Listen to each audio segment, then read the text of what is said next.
Ladies and gentlemen, welcome aboard. I'm TCaptainX. Today we're going to be covering some huge changes to Warzone 2 in the new Season 3 update, including a lot of buffs and nerfs to different weapons, a big change to snipers, movement buffs, new game modes, and a lot more. So if you want to have access to these patch notes to yourself, they're going to be on Raven Software's Twitter, and it's going to be their first tweet here. You just click on the link. That's going to take you to the patch notes.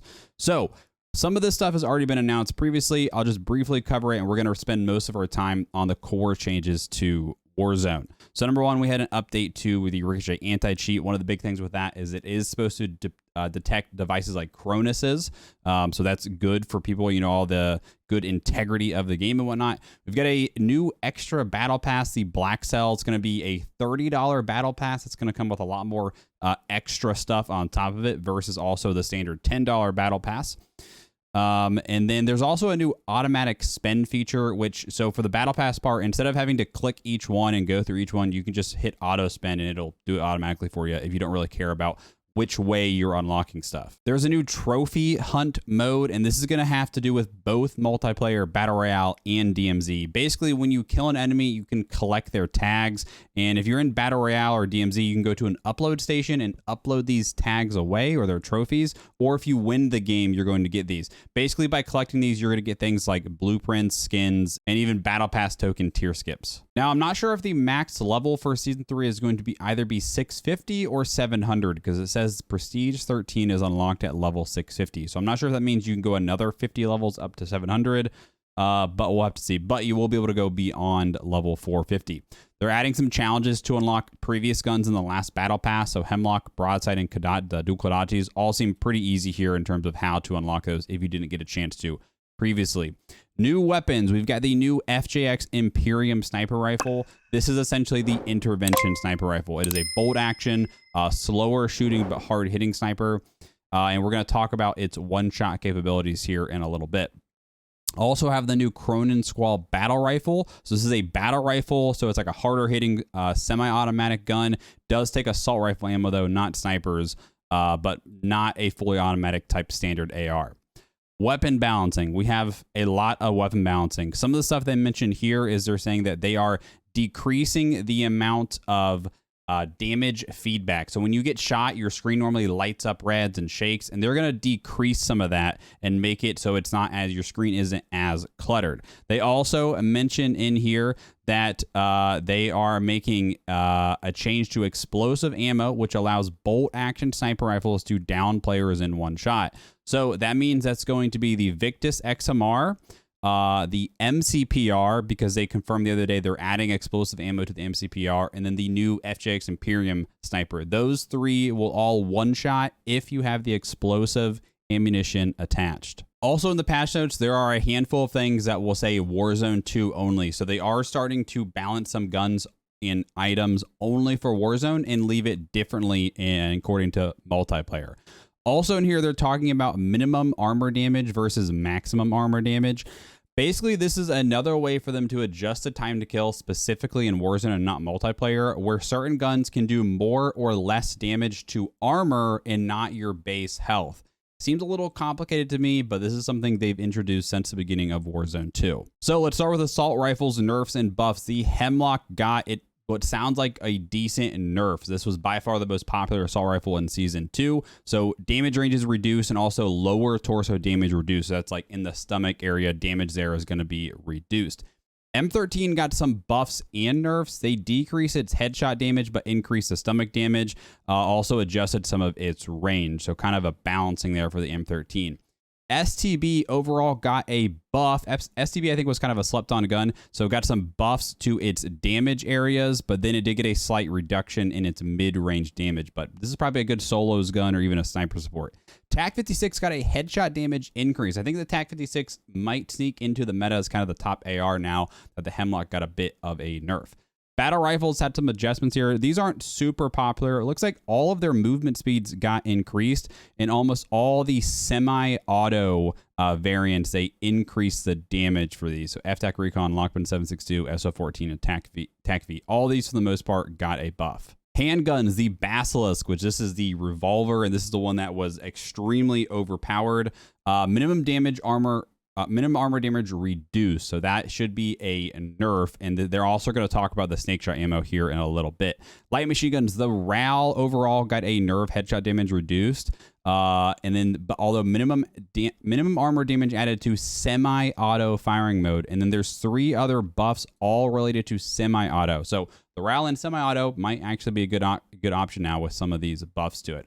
RPK got a very small nerf again to its mid-range damage. Marksman rifles, the only one to touch was the new Tempest Torrent, and it sounds like this overall got a slight nerf in several different areas. Submachine guns, for all SMGs, they are making the hip fire accuracy better, essentially. So a lot more hip fire builds are probably going to be more viable with this change. BASP got a pretty solid buff, it seems like 80. So the strafing speed got buffed, range increased, and then also added a minimum armor damage for semi-auto mode. Now, that's not that popular, but BASP probably going to be a pretty good sniper support option with this better range. Lockman sub got some nerfs mainly to its headshot damage. All the Lockman, Vaznov, and Vel, all 3 of those had reduction to its headshot damage. And I think that was part of the problem with the incredibly fast TTK sometimes, was when you mix in headshots, the TTK was like instant with some of these guns. So that hopefully will help with some of the TTK issues. They also buffed its burst fire mod to the damage for that. Not a lot of people use that one. MX9, this was very needed. The MX9 had, for a long time, a much slower sprint to fire time compared to other SMGs. So they increased this speed. So I believe that is a buff the way I'm understanding that writing. So MX9, I think, should be a really good option moving forward. Changes to a few specific attachments. The snake shot ammo for the Basilisk, and this was the super broken shotgun pistol. So they added a maximum armor damage. This is a nerf, meaning that it won't do as much damage to armor in Warzone only. And then they talk about the explosive ammo again. This is mostly for snipers, saying that bolt action snipers with that explosive ammo will one-shot, and they're adding that to the MCPR, as previously the MCPR did not have an explosive ammo attachment. The blackout ammunition for the Hemlock got kind of some balancing. It looks like both buffs and nerfs in different areas. Wasn't super popular, but we'll see if that kind of gets better here.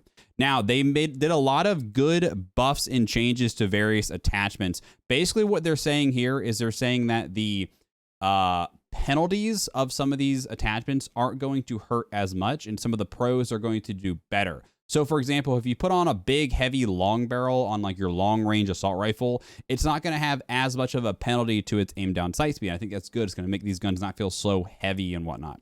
Light barrels will have less of a penalty to their bullet velocity. Short barrels will do better for hip fire and have less penalties to like their damage range. So, basically making attachments stronger overall. Bipod had a reduction in its ADS speed penalty. Lasers will be brighter, so you'll be able to see lasers a lot more. So if you're running like the VLK or FSS OLAV laser, you gotta be very careful about pre-aiming because your enemies are probably gonna be able to see those lasers very well. Magazines, basically in all what all of these magazines are covering here is all of these are going to have a less of a penalty to your movement, and I'm assuming also your aimed on sight speed. So LMGs will have better movement and handling. Cast-Off 545, 762, Lockman, M13, M16, Vaznov, Vel. All of these big mags for them will have better handling. So it's a buff overall to all of these. And then the smaller magazines on these guns are also getting a buff to its movement speed and sprint to fire speeds. The Fennec double tap mod, which is like the burst feature kind of for it, basically got a buff overall. This hasn't been very popular, so we'll see if that helps a lot or not. And then the single tap mod for the STB also got a buff. So again, we'll see if that makes it worth using for that. Akimbo Basilisk got nerfed. They added a maximum armor damage. So again, that means that it will do less damage to armor if you're using the Akimbo Basilisk. And then heavy stocks, again, same thing. They're basically reducing some of those penalties, giving it and then buffing its pros, like the aiming stability. Few general changes. If you get one of the special blueprints that have the pro tuning, it used to be if you took one of those attachments off, it would take all the tuning off. Now it's only gonna it can leave the tuning for the other attachment. So for people that are unsure about tuning and you buy these blueprints that have the pro tuning, it's gonna leave more of it on if you start to change just one or two attachments. Bomb Squad got a buff. The perk Bomb Squad is now, it used to only apply to your health, but it's going to apply to your armor also. So Bomb Squad might be a useful perk now. I might see that it'll become a little bit more popular. Damage feedback. This is again saying less stuff is going to pop up on your screen when you're taking damage so you can see a little bit more clear. I think that's a good thing. This big change right here, we're going to talk about this later again. dive and slide buffs overall. So there will be less of a delay after diving until you can start shooting. So dive, you should be able to get up quicker and start shooting. And then slide speed increased. So I don't think that's necessarily saying slide canceling or the ability to shoot while sliding, but when you actually slide, your character will move faster. So could be a good way to challenge around corners. We'll have to see how it shapes out though. Added thermal vision to the tactical cameras. Not a lot of people use those. Equipment, some good changes here. So gas grenades will no longer detonate enemy explosives. Claymores, armor damage reduced. Claymores were really strong in Warzone, so they nerfed these. Flash grenade, the effect time was reduced. So a nerf to flash grenades. Frag grenades will have a reduction in the one-hit kill radius. So again, a nerf to the frag grenade. Proximity mines, big change here I've really been looking for. The armor, so number one, it got a nerf to its damage, but number two, when you prone or crouch below the proximity mine, you will take less damage. It sounds like you're still going to take some damage, but at least you're going to take less damage. You used to still take the full brunt of it, even if you proned completely below it. And then Semtex, a slight buff to Semtex, as if you stick a down player, it will now actually finish them. Had some adjustments to Killstreaks. A big one here is they're going to reduce the amount of screen shake from precision airstrike. So normally when you have a PA or explosions going by you, your screen is shaking like crazy. That's going to be reduced. Bomb drones sounds like are being reintroduced into Warzone. However, they will no longer fully down or no longer down a fully armored opponent. So probably will get you very weak, but not down you as long as you're fully plated, which I think is a good change overall. And then they also nerfed the damage of cluster mines, which I think is a good change also. Some slight adjustments to vehicles here. Now, audio, these are both two good changes, but we'll have to see how big of a difference these make. So number one, they added a cinematic music slider, which basically means you can control some of the extra, like the intro and outro music volumes specifically. So we'll have to see how much that helps. But this one right here, again, various refinements to footstep and occlusion mixes. So hopefully this is a buff to overall footstep audio again. Had a few UI changes to the social. There's a new recruit a friend thing where I think if you like recruit someone, you'll get some rewards if you recruit like a new player to the game. A few changes to the UI here. A handful of weapon and vehicle bug fixes along with killstreak fixes. Nothing crazy pertinent here from what I read earlier, but you're welcome to pause and look through those if you'd like. Again, more field upgrade, equipment bug fixes, UI bug fixes, and more. They did add for PC, if you play mouse and keyboard, they added some default keybinds. So interesting feature there for those mouse and keyboard players. Adding some more stuff to the gyro aiming, which is where you move your controller around. I think this is to kind of like quickly turn it on and off. Some changes to the Spec Ops and cooperative stuff. I'm not going to go over that too in depth here. Multiplayer, I'm going to cover very briefly as we still have a lot more Warzone content to cover. They did have Gunfight 2v2. Cranked mode got added. There's 2 new 6v6 maps and 4 2v2 gunfight maps. Also 2 battle maps, which are like ground war, which I believe are just parts from Mazrah. A few more gameplay updates, some bug fixes. There's a lot of talk about ranked here. I'm not going to go too in depth in this as I'm not too big of a ranked player. But they're adjusting some of the maps and modes for that. Also sounds like some slight adjustments to how SR works. They talk about you're going to set back at least 1 rank at the new season. If you were above Crimson, I believe you're going to go back to at least Diamond 1. So if you're Crimson, Iridescent, or Top 250, you're all going to go back to Diamond 1 from what it sounds like. A lot of different rewards and whatnot for ranked play. So let's get back into the Warzone though. Ashika Island, there are some updates to the map itself. So in the port area, which is like the southern area of the map, there's going to be a cargo ship and submarines are going to be present outside of port. So instead of that water there's going to be some ships there, it sounds like. Tempered plate carrier. This is a pretty big change. This is going to be in both Mazrah and Ashika Island. So remember the tempered perk from Warzone 1? Where you only had to put 2 plates in to get fully plated. So it was 2 plates of 75 each instead of 3 of 50. You're going to now be able to loot these tempered plate carriers. So kind of like looting an armor satchel instead of a perk. Now, this says that they're going to be acquired through strongholds. So I'm not sure how they're going to be acquired through on Ashika Island. Maybe it'll just be rare loot. Maybe you can buy them. We'll have to see how that works out. Already talked about bomb drones balancing, won't be able to one-shot down in a player. Heavy choppers are getting re-enabled on Mazrah. So shouldn't be on Ashika, but they did add those, made some adjustments to the gas cans, I think, hopefully to make it not so overpowered where you can just stay in the air the whole game, and also more vulnerable to explosive damage for those. A change to the gas mask here. This one is kind of written confusing, and I'm not sure 100% what they mean by this. I think what I'm understanding is that if there's a delay in you taking the mask on and off because you're doing something else, that it's going to kind of start to protect you even though your guy hasn't done the animation. A little confusing, but hopefully that is kind of a buff to how gas masks function overall. They made interrogating in Mazrah a little bit faster. This is something Mazrah only cannot do that in Ashika Island. Quality of life stuff. So they made it so mantling like above ledges or through windows should be a little bit smoother and faster. They also made it that you can distinguish AI if you have an advanced UAV up. Previously, if you had an advanced UAV, AI and real players look exactly the same, whereas they look different on a normal UAV. This is a change I've been asking for a long time, which should be really good. They're adjusting the Killstreak banner so if it says like precision airstrike incoming or mortar strike incoming, it used to be like right in the center of the screen. Now that's going to be moved up slightly, it sounds like, so it's not, obstructing your view as much. A few different bug fixes here, nothing too crazy there. Now, moving on to our playlist. So this will be changing probably week by week. But for Mazrah, it looks like we only have duos, trios, and quads. No solos, which I find interesting, and that's unfortunate for our solos players. But then they're adding this massive resurgence, which is essentially it is resurgence like Ashika Island, Rebirth Island, where you, as long as someone on your team is back, you're going to respawn until the end of the game. That respawn timer is going to stop. But it is 150 players. It is the full-size map, and it is the full player count like you would see on Mazrah. So I think this is going to lead to some insanely high kill games, and I think this is going to make Mazrah like super hectic and just super fast paced, which I think will be a lot of fun, to be completely honest. Because my biggest problem with Mazrah personally was it played too slow. So this is going to probably keep the player count a lot healthier, and probably will be a lot of fun. So might have to check that out. Ashika Island, we've got solos, duos, and quads, so no trios, which is unfortunate. And personally, I like trios a lot for Ashika Island.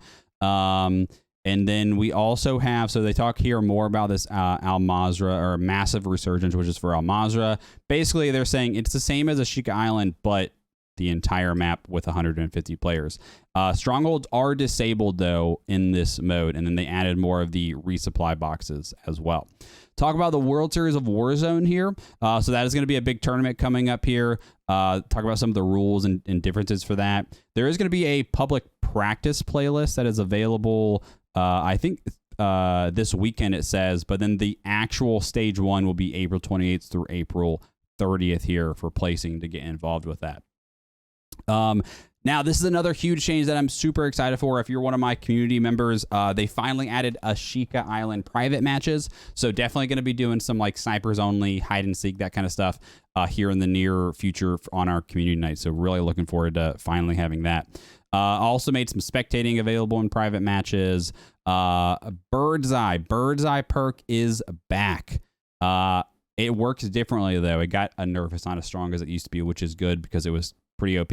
So essentially what they did with it is only when you or your teammate calls a UAV, you're going to get the benefits of Bird's Eye, which what Bird's Eye did was instead of just being a regular dot blip, you're now going to have like an advanced UAV where you can see the direction of that player facing. And also it sounds like your pings will last a little bit longer. So you'll be able to see the direction and have longer pings if you're using the Bird's Eye perk. But when an enemy calls on UAV, it's not going to trigger it like it used to. So I think it's a good change overall. So we'll see how popular Bird's Eye becomes. Back to Mazrah, there is a new gulag called Black Site. Also, UAV towers are being added to all maps. There should be Ashika and Mazrah. So that means they had these on Rebirth Island where you could go up to these towers, you could spend money. It's going to be $2,000, it sounds like, and it basically gives you a UAV around that tower for 20 seconds. However, players will know if you go up to one of these UAV towers and call it. So it's going to like ping, or there's going to be like a light on it, and it's going to tell players, okay, somebody's near that tower and just used it. But that'll be cool to see. Mazrah is getting redeploy drones. We've had these in Ashika Island since the Season 2 Reloaded update. These can be shot down. These do reposition and move around. You basically can go up and redeploy and fly off to move around, which I think that'll be a good change for Mazrah to speed up the gameplay overall. They added a few things to Mazrah. There is a new stronghold hold position operation, which sounds like waves of enemies will come in and you have to like hold the stronghold, I guess. There's a new black site near Rohan Oil, which is good because that corner of the map had no black sites. New blueprint for the Champions Quest, which is the nuke contract. Also, they are adjusting some of the gas circle pacing when it comes to Mazrah. So that means it sounds like there's going to be a little bit faster moving circles, less time between circles, and that hopefully will make the matches slightly shorter and also just a little bit, faster pace of play, which I think will be a good change for Mazrah. They are adjusting the most wanted contract so that every time you complete it, you're going to get one of those supply drops. And then let's see, got some different changes to stronghold rewards. So that is, it says all maps, all modes, but in reality, this is just for Mazrah. They adjusted the intel contract slightly, which is like the recon contract on Mazrah. Basically made it easier to complete from what I understand. Buy stations. Now, this one, I'm a little confused here because this is under Mazrah all modes, but I have a feeling this is going to go into effect for Ashika as well. So, gas mask and portable radars will always be available at every buy station. The buy stations don't always hold the same items, but sounds like those will always be there, even though I feel like armor plates are always there also, but we'll have to see. Overall, they're making a lot of things more expensive. So armor plates will now be $500 instead of $400. Gas masks, durable gas masks are more expensive. Now, these things, C4, frag grenades, smoke grenades, snapshot grenades, I don't even know why they're even in buy stations. In my opinion, they just take up unnecessary space. But they're there. They're making the prices more. Precision airstrikes are only going to be $2,000 though, so they're a lot cheaper. That's interesting. Bomb drone sounds like we'll be back in there. Armor boxes are a lot more expensive, which I think is actually good overall because they were actually better than buying plates individually. And then the fire sale UAV, there's an extra UAV that comes in fire sales are more expensive. Basically, they're saying they're going to continue to look at these and adjust these. And then this, I believe, is again for Mazrah, not Ashika. They're making 42 buy stations up from 31, so more buy stations. I really hope we see more buy stations than Ashika Island because I think that's been a major problem with the map, but we'll have to see because this is not addressed in the patch notes. Also, some more ammo caches were added to Mazrah where you can restock your ammo. Some new rewards were adjusted for Ashika Island. So this is like the data heist event, the sea treasure machine, which is with those tokens, and then that sea lion statue with like where you take the things to the statue with like the fish. They've adjusted the rewards for that.